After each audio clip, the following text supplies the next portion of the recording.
Hello, welcome to Tub Talks with Damon. My very special guest today is Clover Welsh. Hello, Damon. I'm so happy to see you. So happy to be here, believe me.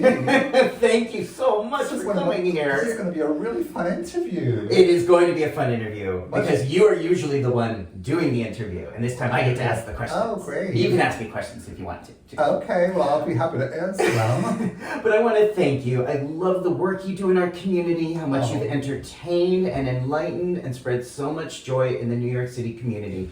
And I want to ask you all about that. And before I do, before I ask you, I would like to know, Clover, what do you like most about your body? Well, I don't know if a lady should say this, but to be honest, we're very candid here, we're open. Not a little casual here in the tub. Yes, it's actually my, how should I put it, penis. Yes! Yeah, I love having one. You can. I don't let that stop you from being a lady or a female at all. It's amazing. It's convenient to pee that way. It feels great. And I just always wanted to be a woman, but I never wanted to be without a penis. Growing up, I said, how am I going to be a woman without a penis? It tortured me growing up. So I figured, well, I really got to be a lady, but how am I?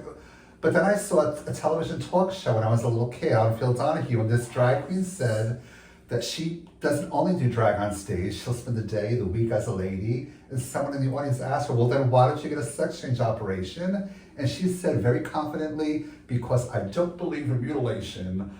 That's a perfect answer. I don't believe in mutilation either. So I could still be a lady, as long as you present yourself well, with dignity and class.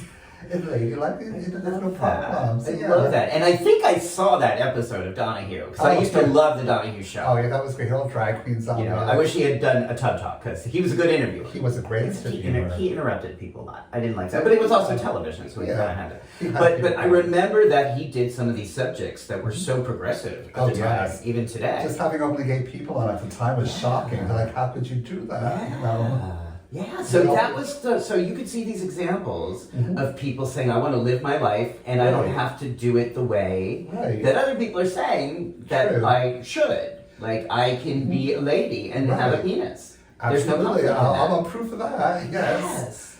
Before when I would go out like a lady, some people would come to me, when are you performing? And I would say, I'm not performing. Oh, then why are you in drag? They would think the only reason to be in drag was if you're going to lip sync somewhere in a gay men's bar. Wow. Like, no, I'm not performing. I'm just going out as a lady. And it really upset a lot of gay people. They're like, well, you should. Why do you have to you're doing drag because you want to get attention. I can't believe you're doing drag if you're not performing. I said, my whole life is a performance. I just enjoy my life. I present myself the way I want to present myself, and have fun with it, like it or not like it. Wow. So you got like some pressure within the gay community to sort of like choose. Right, yeah. To be, to present as male or female. Yeah, but as not, a man. You present yourself as a man in drag, but I always wanted to present myself as a female. Right. And they would say my makeup isn't big enough, or my hair isn't big enough, because sometimes I'll wear short hair. I don't have to have a big beehive or have, when the drag queens roll their eyebrows way up like they're really surprised. That's not a style for me. I mean, some of them it looks good on for them if they want to do that, but I don't want to be this big drag queen in the gay bar. I like going to straight bars, like when I get attention, in New York City. And I get attention from straight men or mixed clubs or gay men's clubs are fun too, but I feel like a fag hag if I'm in a gay men's club. But I just go to all kinds of clubs and meet all kinds of people. It's just a lot of fun. Wow. So you grew up in New Jersey? Yeah, in suburban New Jersey. Okay, and how did you learn, how did you understand your gender growing up? Oh, well, it was hard. It's live in a town called Totowa, New Jersey. It's near Wayne or Patterson. It's northeastern. It's about a half hour from Manhattan. It's not really far from Manhattan, but it was to me it seemed like miles from Manhattan. Very suburban. Everybody had a car. It was very like upper middle class. And I was like a feminine kid that a lot of people didn't want to be friends with me because I was feminine and stuff, but I just, dealt with the loneliness when you're different so I always was different, so I don't mind being different because to me, I've never been anything but my parents were accepting. They didn't want to be like change me or anything or say, why don't you play sports or anything. I loved I was into art and I loved drawing and I loved writing. So your parents weren't trying to pressure you to do boy stuff? No, not at all. No. Wow. which I thank God Did for. you enjoy wearing women's clothes or makeup as Yes. a child? Yes, I did. Yeah. Were your parents cool with or okay with that? Well, no, not really. That was just, they made me wash it off. But Did they get upset or were they just like, yeah, they're just like, no, you don't walk around with makeup on your face and you wash it off. Yeah. And then How there about was- like just in the house, just with you? No, at I home? never They really. wouldn't? Actually, but there wasn't that much makeup in the house because my mother, actually, the diva genes. My grandmother was a big diva with the makeup and the jewelry. My mother was kind of plain. She wasn't like that at all. But I love seeing my grandmother. She lived down the street. And she was a big woman. She would wear wigs sometimes and always have costume jewelry and the clothes. And I always loved that. You know, and then when she passed away, my mother gave a lot of the jewelry to me because she wasn't going to wear this tacky jewelry as my mother would put it. So I wear a lot of my grandmother's jewelry. Wow. You kind of said, did you get bullied and picked on? Yeah, I did. Not to the extent, it's like some other stories that you hear where we were like physically beat up or had, but just mostly that like a lot of people just didn't want to be near me or, you know. So how then did you start to form your identity as Clover Welsh? Like how did the personality and the New York personality come together? Let me just make sure Mom covers my mom Yeah. censorship issues. And then we got Duck and Oh, they're coming too. Yeah. Well, I wanted to be happy as a man first before, so when I was a young man, I was a very good looking young man, a tall, skinny, good looking young man. And I went to the Manhattan bar scene and it was in the early 80s. And I got all this great attention for being a good-looking young man, and so I loved that. And, oh my God, this is great being a young gay man in New York City in that time period, probably any time period. And I got all this attention from men, and so all of a sudden people wanted to be with me. Well, when I was growing up, people said, "Oh, he's feminine, stay away from him." But I was a young gay man in the gay scene. People were flocking to me, and they would talk about the things I did, how good-looking I am, and and other things, my other body parts and stuff. So I had a great time doing that. And then I just had to, wanted to be a female too. And the first time I started dressing as a female, some of my friends, good friends would say, "Why do you want to be a woman? You're a good looking man. Don't be a woman, you're a good looking man. You just be a man, you're good looking at it." And I said, "No, but I just want to be me who I have to be." And I thought that would stop me. The first time I went out dressed as a woman, I figured this is going to be different. I'll be like a fag hag, like you're not going to pick up any men. And, but I'll just hang out with my gay friends and have a good time. And then I realized there were some, like bisexual or whatever, there were some of them who would hit on me too, even as a woman. And I thought, oh, well, I could still get hit on as a woman, so have people would want to find me sexually attractive, even though I was presenting as a woman. I said, oh, this is great. Might as well be a woman then. It's fun being a woman, then you get attracted too, So either way, you were gonna get people were into you and then desired you. Right, definitely. But it felt more comfortable to present as female. Much more comfortable. Do you remember the first time you went out in public or went out to a bar as female? Yeah, well, the first time was at the Halloween. I saw this beautiful sequin blouse at the neighborhood I lived in. It was in Park Slope. There was a flea market that I would stop in when I walked my dog with all these antiques, and I saw this beautiful sequin, like a rainbow blouse. And I said, oh my God, I wear this blouse. So I bought it. I said, I'll just wear it to the Halloween dance. It's acceptable for a man, any man, to just do drag at a Halloween dance. So I put the thing, I didn't even have breasts, and I bought a wig to go with it. I bought makeup at Woolworths before Woolworths went out of business. And I didn't even have a dress, I had black harem pants. So with the black harem pants and the blouse on, and I went out at the Halloween dance at the center. I used to work at the center, dances, as a bartender. They would have them, they were a lot of fun. I wish they still have them today. So I went to the center dance, and everybody was like, oh, you're fabulous, and had such a great time. Ever since then, I had to, Wow. Yeah. Wow. Now you were also in New York City right at the time the AIDS crisis hit. Yeah. What was that experience like for you? It was, a lot of people died, which was really upsetting. The people that you would know just weren't around anymore. And I was always, because I just always had safe sex. I figured you could still have sex, just make it safe. Don't just have any, just mostly mutual masturbation or blowjobs or stuff, and no penetration of the behind without a rubber, or better, no penetration at all. But it's still a lot of fun to have sex, even though you could do it safely. We know how to do it, so you just did it safely without worry. You know, and I never was like HIV negative, knock wood. You know. Right. However, I think at the beginning, at the very Well, at the beginning, we very didn't really beginning. know. No, we didn't know. I did Now have people were unsafe afraid to sex a couple of kiss. times. Yeah. Yeah.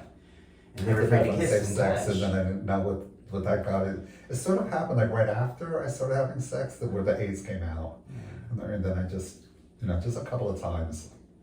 But you got the information probably earlier than most that there were ways to be connected, have pleasure, mutual masturbation, blowjobs that were like pretty much zero risk, or fucking with condoms. Yeah, when people were saying, "I'm not going to have sex," I said, "The way you could still have it. Why can't you just jerk off together?" Right, that there were that information was available. Yeah, it was available. Because I don't know why it was available. Yeah. Well, I think New York City was really ahead. Right. I think GMHC was forming, and there were a lot of community organizations that were helping people learn the science early on. Oh, definitely. What was, again, what became available. I think New York City and San Francisco were ahead in that way. Oh, yeah. Well, remember when they first started giving rubbers out? That was seemed really weird. Yeah. But that was for straight men to avoid pregnancy, but gay men didn't have to wear rubbers, we thought, Yeah. But then they were giving them out for free everywhere. You have to buy rubbers, and you don't have to buy them. Here they are, free, Wow. So then you were in New York City, and you were regularly doing drag and also performing. Right. And this was a time that New York City is known for really having a pretty amazing age of drag. Like, when people think Wigstock, Lady Bunny, RuPaul, that was kind of the scene. Yeah, that was. Yeah. And you were in that scene. Well, yeah, it was. Yeah. So let's talk about that. So I wasn't here in New York at the time, but I understand like the Pyramid was a really popular place. Yeah, I used to go to perform at the Pyramid. That was the first time I performed at a club. Like I first at the LGBT Center dances, then I went to the Pyramid Club. Yeah. And that was like really amazing. In the East Village. Yeah, the East Village was on Avenue A. So that again, like I think it's sort of renowned, infamous for being sort of just how much talent was in that place. Right. What was that? So what was that like? Give me some stories here. What was RuPaul and anybody like? They told you had to. I said I didn't want to do this, so you have to do this. So you walk along the bar. So you walk along the bar, and hopefully somebody would just tip us after sitting at the bar. And I don't think they really did, from what I remember. So I'd walk on the bar. I was so scared I was going to fall off. So I just do like the minimum amount before they would. They said I had to do it for some reason. So I'd walk along the bar, and I remember RuPaul liked to do that. She sort of made a lot of money walking on the bar. I think she's the only one. Wow. That's it. That walked like sort of strut. That made a lot of money at the bar, yeah. And I said, are they giving you money? They're not giving me money. Why do we have to do this? And she went, no, they're not giving me money. They're not giving me money. But I don't know, RuPaul said that make money doing that. Wow. She must have had something. And so then, were you here when Lady Bunny started doing Wigstock in the park? Yeah, in Tompkins Square Park. In Tompkins Square. Yeah. What was that like? What do you remember about that? It was, it was more of an avant-garde, more a community thing. Then it got commercialized, and people hated that. And then when she had to move it to a bigger park, and then she charged money, and people were screaming bloody murder, like, how could you do that? How could you do that? Like, the event changes and the world changes, So it just started as a little, community thing in Tompkins Square Park. And then when did you notice it was starting to become popular and commercialized? I did notice one year, the Village Voice started publicizing it a lot more. And when there was a big article in the Village Voice, and the park was packed with that, then they said, no, you can't have it. I think they said you can't have it in there. Oh, because it got too big. And then all these other drag queens wanted to perform from outside New York. And it was like really started to get in there to perform, and then she moved it to like a pier on the west side and charged money because to rent out the pier and the stage. This cost money, and then people were screaming at her like, "How could this happen?" And wow, it's not a community thing; it's a commercial thing. But so in terms of physical safety, yeah, walking around New York City throughout the 80s and 90s, when drag was still edgy. I mean, it is edgy, but did you ever feel, or were you ever confronted with violence or threats? Like no, actually, no, I wasn't. Actually, I do things like where I try to have some kind of a jacket, and I just put a beautiful fur coat. I never wanted to have a pretty coat. And then in the winter and this fall, you could just cover your. I don't have my boobs like cleavage or big boobs showing or glitter because you could always cover your glitter or your boobs with the coat and not a pre. And then I would like not wear lipstick and put my lipstick on when I got to the club, or not wear big. And I never have a big hair anyway. And sometimes I have like a short hair, like a darker blonde. I don't wear like a big costume, crazy drag wig in the street. And you can always get to the club and switch. Or mini skirts. I would wear the pants over the mini skirt and then take the pants off when I got to the club and then show your legs. Okay, I'm glad to hear that. Yeah. The only comments I got like were rude sexual comments. I don't know if they knew it was a man in drag and they want to bust my chops, or if they really were say, hey baby, like I would get sexual comments. Okay, oh, I like a tall blonde woman, baby, coming to me. You're just gonna walk away and ignore them. No one really, Yeah. Okay, that's good to hear. Yeah. Because the idea, again, like in the 80s, 90s, of people being able to just be free and express who they are and be in Wigstock. It sounds like, to me, it sounds like an ideal time, but I'm sure there were... And I lived right on 47th Street in Midtown, so it was pretty easy to just go downtown or wherever, Wow. Okay. So then, so RuPaul then started Drag Race. And what kind of changes did you see in society and culture once Drag Race really took off? Oh, but now I think there's so many people doing drag. Every time there's like a show, starring this drag queen, and a lot of times, it's a drag queen I've never heard of before or since. There's always here's this drag queen, here's that drag queen. There's always somebody you never heard of, or I've never heard of at least. And there's always so many people doing it, and you don't know who they are. New ones pop up. Because not even gay men didn't like say, why do you have to do drag just because you're a gay man? We don't want to be women. We want to just be men just because we have sex. We don't want to act like women or be women. So they would look down on that. Go, why shouldn't have to act like a woman just because you're gay. Right. You used to get that shit from the gay community, from the cisgender gay male community. Yay! Come on. It's pretty good. So when RuPaul's Drag Race took off, did you feel like there was a change? Were gay men becoming more respectful of drag? Absolutely. Much more respectful and much more, that was just part of gay culture, just part of culture, So that's a win. I mean, that's an advantage. That's been a good thing. And there's so many more, because there are a lot of people who wanted to do drag, but they were afraid of. So since there's RuPaul now, there's so many people doing it. Practically every young gay man has a drag name. And so how do you feel about that, having been doing this for so long, that suddenly it went from this thing that you sort of got judged for, that suddenly everybody wants to have a drag name now? Well, it's good, it's pretty good. You can't complain about that. Okay. No. And now, the ones that some won't stick with it, they'll just do it for attention and think, oh, it's not worth it, whatever. But some will stick with it. There's so many performers that aren't around anymore.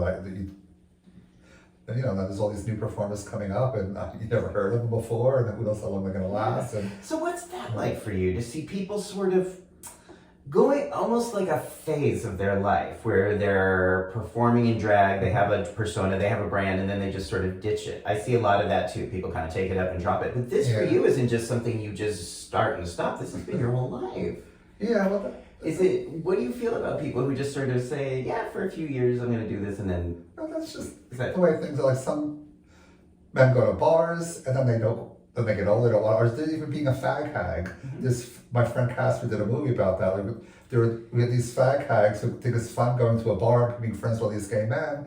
Then they want to get married, and they stop it, and then they want to be, but the men are still fags, so you can stop being a fag hag, but you can't stop being a fag, so... But everyone at the leather community probably has that, and some of the old men grow old. Like, a lot of my friends would have fun with, they don't want to go out and have fun with me, and when I have new friends, that too. Some of friends I've been friends with for 20 years who still do, but a lot of my friends don't want to be bothered anymore, which is okay. Now, would it be fair to say that now there's more money in performing than there used to be? Yeah, because there's so many more shows. Like, some bars never had a drag show, and some now they have drag shows 5-7 days a week. There's always looking for a drag queen to host this, that, or karaoke, or And have you been able to benefit from that? Yeah. Good. Yeah, definitely. I noticed this. I didn't want to do drag lip sync shows in gay bars. I tried to do cabaret or stand-up comedy. But then I've noticed that if you're doing a show and you're lip syncing, everybody gives you tips. So if you're singing live, they don't. Isn't that weird? I see that too. So I was in some variety shows and I would sing live or comedy, try to do comedy, get no tips, and the drag queens would lip syncing have all this handful of money. What do you make of that? Why is that? I guess people don't want to, they see you really perform, they don't want to throw you off. Like if they're going to make you forget the lyrics or throw you off because the song's going to play no matter what. You're just, so Wow. I can't understand that, a little, Well, that's fair. I mean, I've seen that too. And again, I wondered if that was like the RuPaul Drag Race phenomenon because they see that lip syncing on TV. They're not really singing. Right. They're being judged and rewarded for lip syncing. Yeah. You comfortable? And you can say, just be singing. I know, baby. Just let me know if you need it. Okay. And then I see people performing in real life, really singing. Yeah, right. That's something that's a lot more now than there ever has been. With drag queens who sing live is more. Yeah. I was the first one that would do it. And now other people there were obviously some that did it besides, like Jimmy James was really great at it. And other ones. Wow. Okay. So again, for you, how do you feel about that? How do you feel about just sort of this almost normalization of drag? Some would say it's been, and I've actually heard Lady Bunny say, and she can correct me if I'm quoting wrong, but it feels like the art and the originality has been sort of diluted into something more generic. What do you think? Yeah. I don't know, I think there's more expression now, like some of the look like freaks, that's the look they're going for, the freaky look, or the beauty pageant look, or the passable look. Like I want my look to be sort of passable, not totally passable. I don't like the clownish, the heavy makeup look, or the big beehive look, which I've been, criticized for not having. But Betty would always say, drag is not a uniform. You could do it any way you want to, Mm-hmm. Yeah. You don't have to have a beehive and tons of makeup on, So what's so weird for me now is I keep thinking. Okay.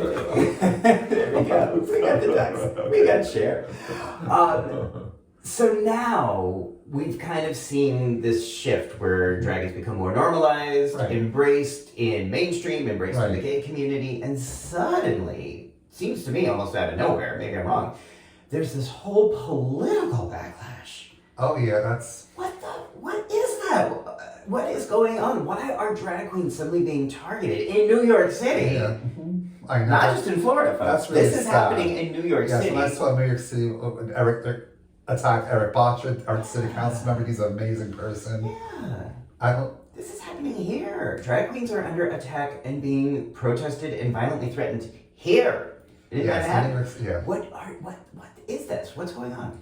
I think people like to try to find a marginalized group just to find an enemy, because our real problems, I think, are the healthcare, the gun control, especially the healthcare system that we have. And instead of worrying about the real problems, they just pick, like in the Latino community, the Mexicans, you just pick a minority that's not a problem with having drag queens, or drag queens doing, specifically the drag queens doing children's story hour. But drag queens reading storybooks to children, nobody thought that when Mrs. Doubtfire, that happened, how it ended, he became a drag queen, and nobody thought there's anything wrong with that back then. Now all of a sudden we have to, let's say there's something wrong with that, so to create an issue, so we have to deal with the real issues about the violence and the gun control and all these real issues that we have, and the climate change. We're just worrying about drag queens reading to children, and the children love it. They do it because the kids can't wait to see it. And the parents want the kids to see it. So there's nothing, if nobody went to it, they wouldn't have it. And the kids can't wait to see it. So there's no harm in having a drag queen read a story book to a children. Right. That's not a problem. There's all these problems that we have. Right. I love the real problems. The storytelling, it's such a way of celebrating joy and helping kids learn. And, hopefully for young kids who might be feeling like they're so alone, this might help them feel less alone. Because, Phil Donahue's not doing his show anymore. Right, yeah. But isn't it weird now that it's almost like more subversive? It's feeling now in 2023 almost as, if not more subversive, to celebrate drag as it was when Phil Donahue did it. Yeah. Back on his show. I think you're right. It's like it's one big distraction from talking about the real issues that the Right. the right doesn't want to really look at. No, or issue or have any kind of policies for her. Or if they really cared about protecting children, maybe they would do something about the Catholic Church. You know, Yes. right? Yes. Yeah, there was this, Yes. you know, people were putting like, these are the molestations that happened this week. Like, this many were clergymen, this many were like, none were drag queens, none were trans. There's also, yes, so straight men are the ones that commit most of the crimes, the rapes and the muggings, and they don't want to, but yeah, they love straight men. They want to just pick on men who aren't straight or straight acting, you know. And clergymen, you know. And Do you ever get really angry about this? yes, I do. Yeah. What do you do with that anger? I don't know. Does it do you perform or do you hold that in your performance? I don't think so, no. But it's just the shame that they want to not deal with real issues and just pick an enemy. Of course, the Latino Mexicans too. You know, there's no rapists flocking across the border raping people. It's not this is something that they made up. Yeah. You know. Yeah. And there's no drag queen story. I was molesting children. The kids are sitting there reading. And, you know. Right. So I want us to really keep thinking about this. You know, and again, I agree. It has nothing to do for real with drag queens or gender. It is all about trying to distract. Right.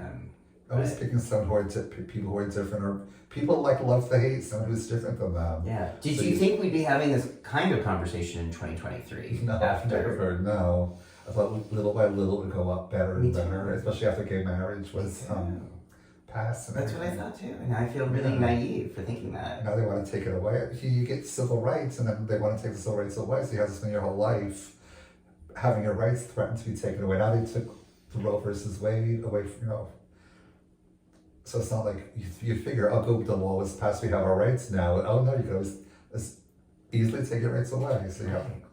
So we have to keep fighting and standing up. And I know you've done a lot of legal advocating for people. Tell me more, because we talked a little. Tell me about what you've been working on legally. Well, I started working on the getting the transgender anti-discrimination law passed in New York City. Okay. That was in 2002. Bloomberg signed into law. So this law protected people for not being discriminated against based on gender identity or expression. Beautiful. So because you could, like hey, a gay man, well, say we don't care that he's gay, but we don't like a feminine man. So we don't like these femmes or men that act like women or men that look like women or dress like women.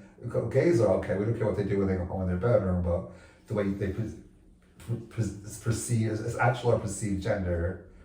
That's why you have to have the gays that want to go away from the trans community. It has to be a part. It always will be. Because the gays the gays and the trans has to stay aligned.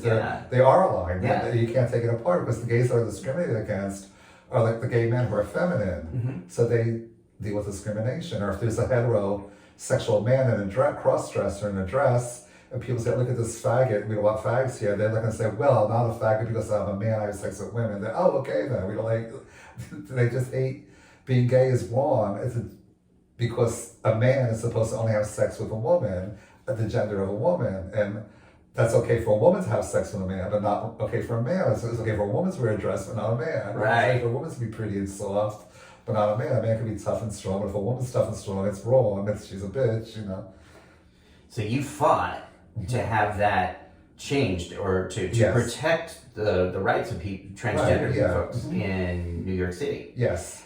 What was that process like? Was it like going to meetings? Was it making speeches? Yes, we lobbied the city council members, and some of them are very much against it at the time. Yeah. Like, oh no, we can't have that, because otherwise we'd have to hire a transsexual, a man that that expresses himself like a woman. We can't have that. They're going to say that you can't not hire a person because they're black or because they're Jewish, but we want to not hire a man because he's so feminine or because he wears dresses. So that was so important to me. And we lobbied the city council members on our side. We got enough, and they said there's enough for a vote now, and the mayor was all for it, Mayor Bloomberg. And then 2002, he signed it into law.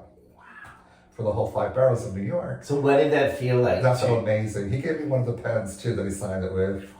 Do you still have it? Yes, yeah. Wow. Yeah, then we tried with New York State, and that was much more difficult because there was Republican Senate. Yeah. That didn't get passed till 2019. Oh my gosh. Yeah, in New York State. So now the whole New York State, you can't discriminate against trans people. And you continue to fight that fight and advocate. Yeah. Wow. It took a long time for New York State. Yeah. Thank you for doing that. And wow, I didn't realize that had been such a long journey from the beginning to not really having the state protect transgender rights until 2019. Some cities did, like Yonkers, even Suffolk County, New York. Because I know a girl who was transsexual, she was getting hair extensions. She didn't pass as a woman, but she was a football player, a big burly guy, but being a woman, so she was so glad that they were nice to her when she came in. Then she went back. They ran out they saw her park her car. They ran out to her car and said, "No, we decided we can't have you. We can't give services to you." And then she was crying. And I thought people shouldn't have to be like that. Live like that. A public accommodation should be open to everyone in the public. Right. Well, and that you, again, I think it's important for people to know that these kind of changes don't just happen overnight. They don't just happen because we tweet or, scream. Right, yeah. These substantial changes that we are talking about, the kind of changes that you can't roll back or make it very, very difficult to roll back, these are the things that take years and decades of showing up. Right. And that's what you've been doing. Because I even was discriminated there was a gay restaurant on 8th Avenue in Chelsea. And if you're like in drag, and you're with other gay men, they don't care. They're like, "Come on in, girl," But I was sort of like dressed down, and I had a lot of makeup on, and had a short wig. So just let me see, just be a regular woman. And when another girl, we went to go to the place, and they said, "Oh, well, we're between lunch and dinner, so you can't come in," because wait a minute, we were just discriminated against. If I was with a gay man, they probably wouldn't care. If I was more in drag, then, "Oh, come on, it'll be fun to have a drag queen here." But I seemed like a transsexual woman, and then there's another trans woman. So with the legislation you have fought for, they can't do that. No, they can't buy They can't discriminate. No, it's like so restaurants. Does this include housing? Yeah, public housing, employment, and public accommodations. Thank you for your service. See, this is also why I love doing these interviews, because I think people know you, or people know your movies or your work, but I don't think they always know what you do behind the scenes thank you. to help our world be a better place. Yeah, when it's passed in New Jersey too. I live in New Jersey now, the whole state of New Jersey. And were you part of that advocacy? I was living in New York at the time. Oh, okay. But it happened in New Jersey way before New York State. Right, but often nearby states see what New York is doing and say, "Oh, that makes sense. Let's well, do that too." New Jersey did it before New York State, though. Okay. I didn't realize that. And New York State was kind of late in the game. That's interesting. Yeah. The state of New Jersey? Yes. Had protection for transgender. We are way before New York State. Well, because New York State had a Republican Senate. Okay. Most of the upstate was all Republican. Okay. Yeah. Good to know. That's a good history lesson, because I sure didn't know that. Wow, I would have thought of it the opposite. Yay, go New Jersey. All right. That might have been the first time I said that in this bathtub. Go New Jersey. Go New Jersey. Good for you. Thank you. Yeah. So let's talk about your movies. Okay. And I think someone's trying to call you. It's okay. Oh, yes. That's when you're beautiful. When you're beautiful, we talk about the movies and suddenly your phone rings. Yes. That's just how that goes. You have a new feature coming out. It's a short, not a feature. A short. Yeah. Well, a short feature. Yeah, short feature. A short feature. So let's talk about that and then kind of go backward. Drag to Death. Yeah, Drag to Death. Let's talk about Drag to Death. I always wanted to do a horror. I love independent filmmaking, and I always wanted to do a horror. They say horror is the best for independent filmmakers. I always love a big horror fan, so I wanted to do a short horror story about So I based on All About Eve and an Agatha Christie story. I figured there's an Agatha Christie story, 13 at Dinner, where a diva gets somebody to impersonate her so she could kill her husband. I said, that'll be perfect with drag, So it's sort of a different thing to it, more campy, which is a campy, fun short about a diva who kills her husband.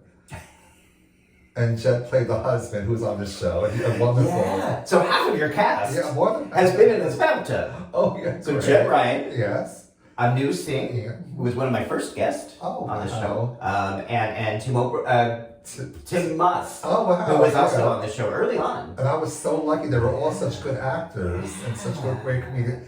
Great. It's more like after we watched it, this is more of a comedy than a horror. Uh-huh. There's a lot of blood and guts, and not guts with blood and stuff. So Yeah. just premiering. I don't know when this is going to air. Like, So I'm gonna get this interview up as soon as possible. Most Okay. people are gonna see it in advance. So Right, okay. do you know where this might be available? oh in yeah, the future? right now we have it. It's going to have a screening at Rock Bar on Wednesday, November 15th at 9:00 p.m. Okay. We've had other screens at Rock. Rock Bar is a very supportive, amazing club. Yeah. Everybody's welcome, and it's a lot of fun at Rock Bar. It was just at Halloween they went to Trauma Plastic and Vendor people, and they have horror trivias there. So there'll be horror trivia at 7, and then the movie will be screened at 9:00 if you can make it. I'll that's be there cool. with the cast, and it's a 27-minute movie. It's a lot of fun and a lot That's a of full blood. short movie. Yeah. That's a feature. A lot- yeah. I'm gonna call it a feature. That's a Okay. feature. 27 minutes. In this day and age, Yeah. in the Oh, TikTok yeah. world, that is a long That's movie. a long movie. Okay, it ended up being that long. Tell me more about how you started acting in films and short features. I always wanted to do more. I didn't want to just be a drag queen performing in gay bars. I always wanted to do more. I started doing stand-up comedy, and that's one thing that changed because I could just go anywhere, and they would say, "Oh, this isn't a drag show. We're having drag queens on this night. We're having comedy." So I said, "No, they don't do that anymore. They just say, can I perform at this comedy night?" And they'll say, "But you're a drag queen." They'll say, "Oh, sure. Are you funny? Could you bring people in?" So I was in some Casper Andreas, my friend from Sweden, who would do independent movies, gay movies, and he put me in small roles in some of those things. And it was a lot of fun doing those movies. So I figured now it's easier to make your own movies than it ever was before because with technology today and cameras. So my friend and roommate, his name is Dana Bryan or Brian Brennan, he would use that name, used to run this video company called the Original Latino Fan Club, if anyone's ever heard of it.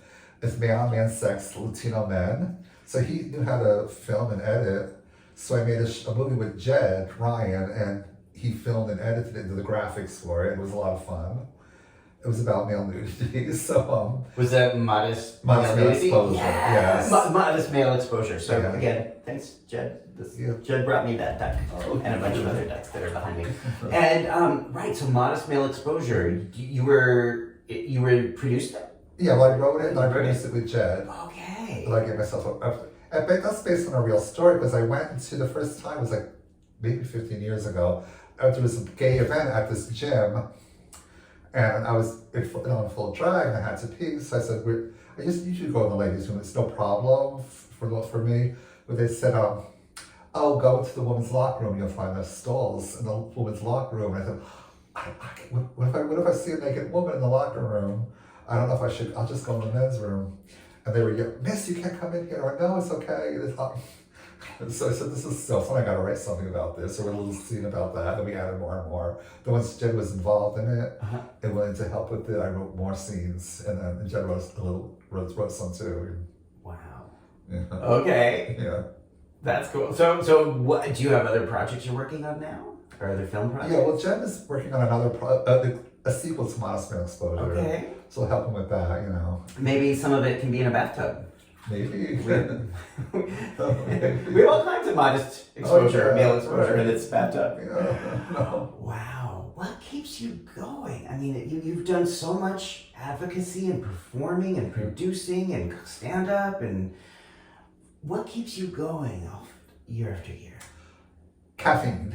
No, I'm a big coffee addict. Yeah. Actually, seriously, probably I think staying sober, not drinking a lot, that helps a lot. Because when you drink, it just tires you down, and you get hungover, and it tires you down, it wears you out. And not smoking or drinking and eating healthy. But I even had to cut out sugar too.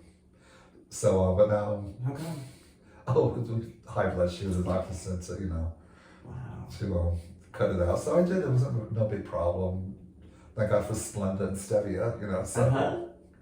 So you said cutting out alcohol, smoking, drugs makes it like... Yeah, maybe a few people that want to have alcohol now and then, but not like let's go out and get plastered. That's kind of, I did that when I was younger. Uh-huh. When you're younger, your body can take it, but Right. Yeah, when we get older, that's one of the things that can change. yeah. How do you feel about getting older?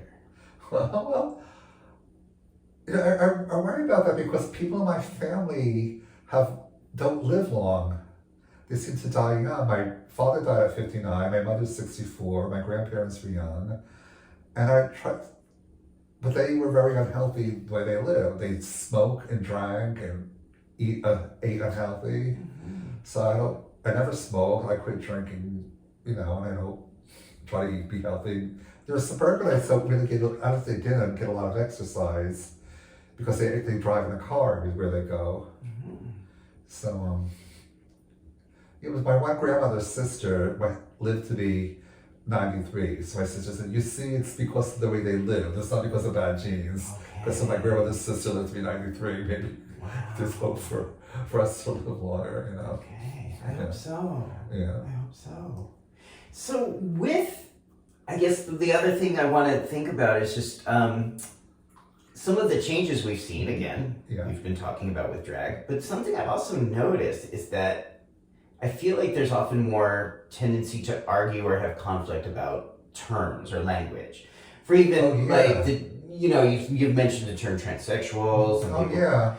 Some people get very caught up in labels or get very upset if someone uses a wrong label or uses a different pronoun. Yeah. What do you think about that? I don't know what to label myself either because trans used to be a generic label. Now I see gender non-conforming because I don't conform.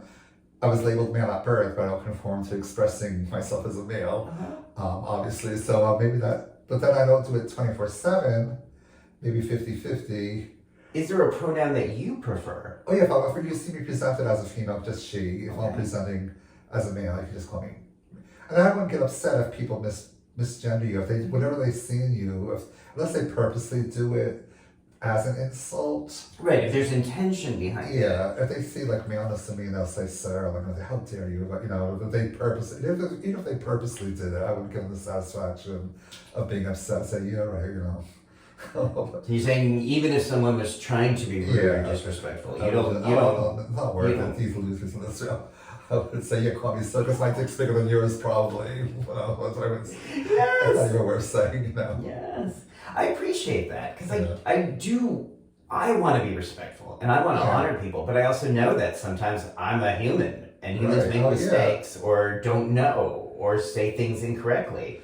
Mm-hmm. And unfortunately, when there's a reaction of aggression to that shuts people down. Like that makes people want to shut off their minds and shut down their hearts, which I don't think we can afford to be doing when we're fighting these wing nuts that are trying to. Actually, the first time it happened to me, see, it was funny because when I was growing up, people would call me a girl or a she as an insult. So then I was a queen and I was at the Brooklyn Pride Parade, and this big fat ugly queen, they were at some bar and I thought they were all that, and she came up to me and she goes, "You're not a queen, you're just a man, you're a man." And I'm like, wow, I finally reached the point in my life where they're insulting me by calling me a man. I must be at a good point then. To insult me, they call me a woman. Now I try to be a woman, they insult me by calling me a man. So whatever, call me what you want. I'm what I am. And if you see a man, sing it. If you see a woman, sing it. Right. Well, I love that you're not going to give your power away to someone in ignorance or even in rudeness. You don't give emotionally your power. Especially because she was so fat and ugly, she was probably threatened by me being thin and beautiful. Yeah. And this was 20 years ago. Yeah. But I think that's an important lesson, and I hope more people would think about that yes, I do think we need to be active, we need to stand up, and we need to talk about the things that we're passionate about, and help people learn. However, I also think that giving someone especially a stranger, online or on the street, all of your emotional energy is not a mentally healthy exercise. Oh yeah, especially someone who's a fat, ugly, insecure person. So good. I'm glad to hear that is not something that preoccupies you, because it seems to preoccupy a lot of folks. How are you enjoying sex at this stage, at this part of your life? I'm still enjoying it very much so. It's still around and it's still, Yeah? talking about my family before, I remember my grandparents, my grandfather especially, he would enjoy sex at a very older age. How did you know about that? We knew through comments and stories, you know. Like, wow. And you said that when you present female, yeah, you do get attention. Yes, you I do do. get desire, male Yeah. desire. Right, yeah. I don't know what to label though, bi or whatever, straight or who cares. But that's been a constant from when you first started to today, that when you are just being yourself and when you're expressing yourself and presenting, I think so much of that is about our physicality, but also about our energy. Yeah. Right? Like when you're feeling good, right. and when you're generating love and you're just smiling. fun and smiles, that is literally an attractive energy. They can see the smiling in your eyes and not just like, and having fun. People just want to be around other fun people.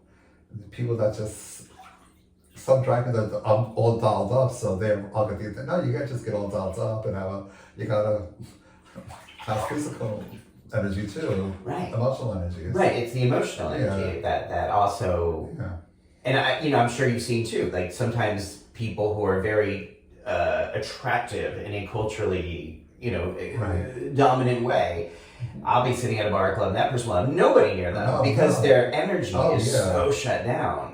And, I'm a therapist, so I know a lot of time what they're thinking is the scared, right? They're so insecure, they're so scared. And as a result, they create this cycle where nobody wants to kind of be around them. Right, yeah. Because their energy is shut down. Then they may not even go out because it's no fun going out. For me, it's fun going out, a lot of fun. Right. So I still go out at my age. So you still go out, you still enjoy clubs and bars and putting out all that good energy? And every time I go out, I get new Facebook followers, Instagram followers, and you're cool. What's your handle? And That is great. Yeah. That is great to hear. Is there anything I haven't asked you about that you want to share with the Bathtub audience, share with the world, or just make sure that people know about? I made another movie called Attack of the Amazing Colossal Stud with original Latino fan club footage. You can find that streaming online. Ooh, it's called Attack of the Amazing Colossal Stud. Colossal Stud. It's a parody on the famous science fiction movie. Oh, okay. Obviously. And it's on YouTube or somewhere? It's on Vimeo. It's on Jen Ryan's page on Vimeo. Oh, okay. So that link will be watch. right below. If you're watching this on YouTube, you'll see right below. I'll put that link. It's free to watch, and I just got over 10,000 views in 3 months. Wow. This is gorgeous naked man who's walking around Times Square. And I introduced the movie and the movie. It's old footage. I told my roommate, why don't you, he made it as porn. I said, why don't you cut the porn scenes out and re-release it as a horror science fiction short? So he said, okay, well, why don't I introduce it as a journalist? So I introduced it, and we showed the story with the sex cut out. There's no sex or penetration, but there's male full frontal uncut nudity walking around Times Square. Wow. And it's a lot of fun. It's a fun movie. Okay. Oh, I'm going to check that out. And again, I'll put the link right below so everybody who's watching this can see this.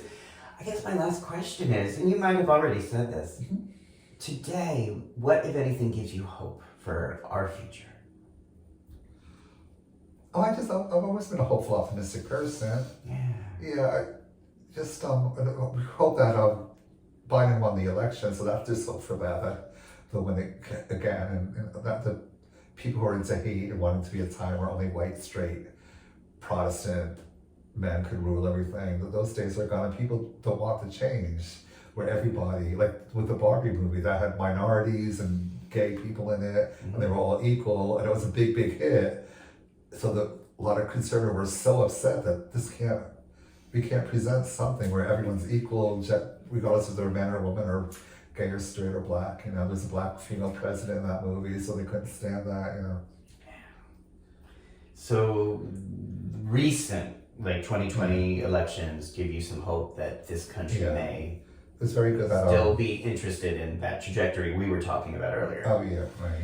And I want to believe that too. And actually, the 2020 election and 2022, I was doing a lot of canvassing in the swing states because the numbers would show that we have enough people to elect officials who are also in alignment with protecting people's rights, trans rights, LGBTQ rights, choice, voter rights. Right. Democracy. We have the numbers. We just need to get people to actually vote. Right. And that gives me hope as well.